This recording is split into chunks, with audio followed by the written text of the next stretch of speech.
खबर शामिल करते हैं चमन से हमारे नुमाइंदा हबीबुल्ला अचकज़ई की रिपोर्ट से।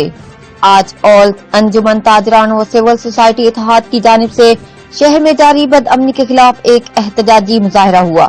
मुजाहिरीन ने कंधारी बाजार के मकाम पर टायर जलाकर इंतजामिया के खिलाफ शदीद नारेबाजी की। मुजाहिरीन का कहना था कि जब से असिस्टेंट कमिश्नर चमन ने चार्ज संभाला है, शहर में चोरी डकैती रोज का मामूल बन चुकी है।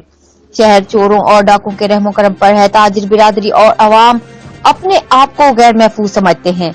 गुज़िश्ता रोज कंधारी बाजार में मकामी गैस एजेंसी से चोरों ने लाखों रुपए मालियत का सामान ले उड़े। उन्होंने हुकूमत से मुतालबा किया है कि चोरों और डाकुओं के खिलाफ फौरी तौर पर एक्शन ले।